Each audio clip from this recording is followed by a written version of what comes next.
Hi అండి. ఈరోజు మీకు ఫిష్ ఫ్రై ఎలా చేయాలో చూపిస్తాను. దీనికోసం నేను ఫిష్ ముక్కల్ని తీసుకున్నానండి. వీటిని చక్కగా ఉప్పు వేసి నీట్‌గా కడిగేసుకోండి. చూడండి, ఫిష్ మొత్తం మధ్యలో ఉన్న ముక్కల్ని మాత్రమే తీసుకున్నానండి. తల, తోక ఇలాంటి ముక్కల్ని తీసుకోకుండా ఓన్లీ మధ్యలో ఉన్న ముక్కల్ని తీసుకున్నాను.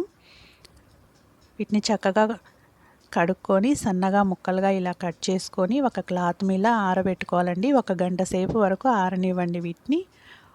1 గంట సేపు ఆరిన తర్వాత వీటిని మనం డీప్ ఫ్రై చేసేసుకుందాం. చూడండి, ఒక కళాయి పెట్టేసుకొని వెడల్పాటి బాణీ పెట్టుకోవాలండి.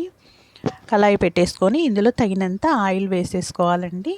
వేసేసుకొని ఇప్పుడు మనం చేప ముక్కల్ని వేసుకుందామండి. ఇందులో వేసుకొని డీప్ ఫ్రై చేసుకుందాం. వేసుకున్న వెంటనే గంట పెట్టి తిప్పొద్దండి. ఒక 2-3 నిమిషాలు అవి వేగిన తర్వాత అప్పుడు మనం గరిటె పెట్టి పక్కకి తిప్పేసుకోవాలండి. మళ్ళీ రెండో వైపుకి ముక్కల్ని వేసేసుకొని అటువైపు కూడా గోల్డ్ కలర్లో వచ్చే వరకు వేయించుకుందామండి. దీనికోసం నేను పల్లి ఆయిల్ని యూజ్ చేస్తున్నానండి. పల్లి ఆయిల్తో చేస్తేనే టేస్టీగా ఉంటుంది. మీరు కూడా ఈ వీడియోలో చూపించిన విధంగా ఫిష్ ఫ్రై చేసుకున్నారంటే చాలా పర్ఫెక్ట్గా, చాలా టేస్టీగా వస్తుందండి. మనం ఇదే ప్రాసెస్లో ఫిష్ పచ్చడి కూడా పెట్టుకోవచ్చండి. కాకపోతే దానికి ఇంకొంచెం ఎక్కువగా ముక్కల్ని వేగనివ్వాలి. మామూలుగా ఇది కొన్ని రోజుల్లో వాడేస్తాం కాబట్టి మామూలుగా గోల్డ్ కలర్ వచ్చేటట్టు వేయించుకున్నాం. ఆ ఫిష్ పచ్చడికి అయితే మాత్రం కొంచెం ఎర్రగా వేయించుకోవాలండి. వేయించుకొని కొంచెం ఆయిల్, ఉప్పు, కారాలు ఎక్కువ వేసుకుంటే మాత్రం ఇదే ప్రాసెస్లో ఫిష్ పచ్చడి కూడా రెడీ అయిపోతుందండి. చూడండి, మొత్తం ఫిష్ ముక్కలన్నిటినీ అలా డీప్ ఫ్రై చేసుకున్న తర్వాత మిగిలిన ఆయిల్లో అల్లం వెల్లుల్లి పేస్ట్ వేసి దోరగా చక్కగా వేయించుకోవాలండి. మనం ఎన్నైతే ముక్కలు తీసుకుంటామో దానికి తగ్గట్టుగా అల్లం వెల్లుల్లి పేస్ట్ తీసుకుందాం. మనం ఫిష్ ముక్కలు వేయించుకున్న తర్వాత మిగిలిన ఆయిల్ సరిపోదు అనుకుంటే ఇంకొంచెం వేసుకోవచ్చండి. నాకైతే అదే సరిపోద్ది అనిపించింది. అందుకే నేను ఇంకా వేరే వేయకుండా అదే ఆయిల్లో ఆ ముక్కలన్నీ తీసేసిన తర్వాత అల్లం వెల్లుల్లి పేస్ట్ వేసి వేయించుకుంటున్నాను. కొంచెం అంతా కరివేపాకు కూడా వేసేస్తున్నానండి.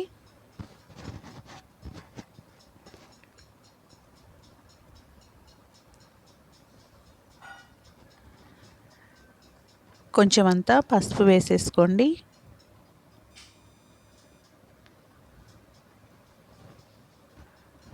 అల్లం వెల్లుల్లి పేస్ట్ వేయించుకునేటప్పుడు ఎటువంటి పచ్చి ఉండొద్దండి. అల్లం వెల్లుల్లి పేస్ట్ మొత్తం చక్కగా వేగిపోవాలి.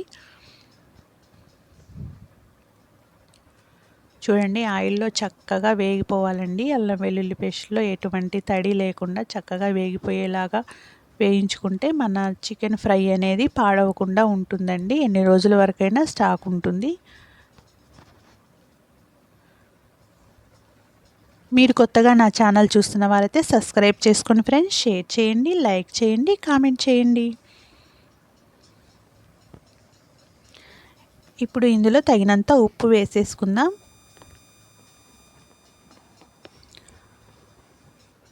ఉప్పు వేసేసుకొని ఇలా ఒకసారి కలిపేసుకుందామండి. కలిపేసుకున్న తర్వాత స్టవ్ కట్టేసుకొని మన కళాయిని పక్కకి దింపేసుకుందామండి స్టవ్ మీద నుంచి. ఇప్పుడు ఇందులో నేను కొంచెం కొత్తిమీర వేసుకుంటున్నాను. ఇది ఆప్షన్ అండి, మీకు ఇష్టమైతే వేసుకోవచ్చు, లేదంటే లేదండి. వేసుకోవాలనే రూల్ అనేమి లేదు. చూడండి, వేడి చాలా వరకు తగ్గిపోయింది. ఇప్పుడు ఇందులో మనం డీప్ ఫ్రై చేసి పెట్టేసుకున్నాం కదా ఫిష్ ముక్కల్ని వేసేసుకుందామండి. చూడండి, అన్నీ ఒకే కలర్లో చక్కగా గోల్డెన్ కలర్లో వచ్చాయండి.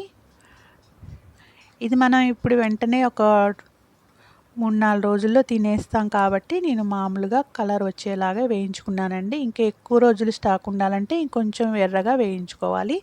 చూడండి, తగినంత కారం వేసేసుకోండి. ఇప్పుడు ఇందులో గరం మసాలా వేసేసుకుందామండి. మసాలా పొడి అండి, ధనియాలు, మెంతులు, ఆవాలు, జీలకర్ర, లవంగాయలు, దాల్చిన చెక్క, యాలకులు అన్నీ వేసి కొట్టేసుకున్న మసాలా అండి. ఈ మసాలా ఎలా తయారు చేసినా కూడా మీకు ఇంకొక వీడియో తీసి చూపిస్తాను. ఇప్పుడు ఇందులో నిమ్మరసం వేసుకుందామండి. ఇందులో ఒక కాయ తీసుకున్నాను నేను, నిమ్మకాయ నాకు సరిపోతుంది ఒక కాయతో వచ్చిన రసం.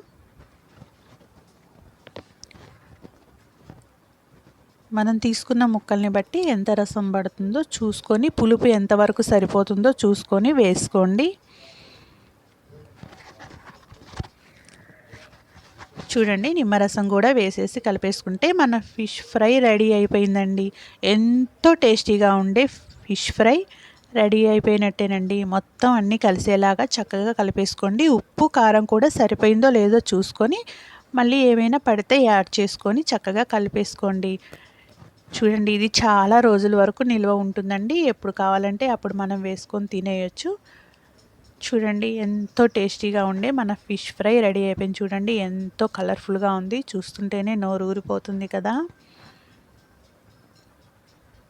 ఇలా ఫిష్ ఫ్రై చేసి పిల్లలకు పెట్టామంటే చాలా ఇష్టంగా తింటారండి. ఎంతో టేస్టీగా ఉంటుంది.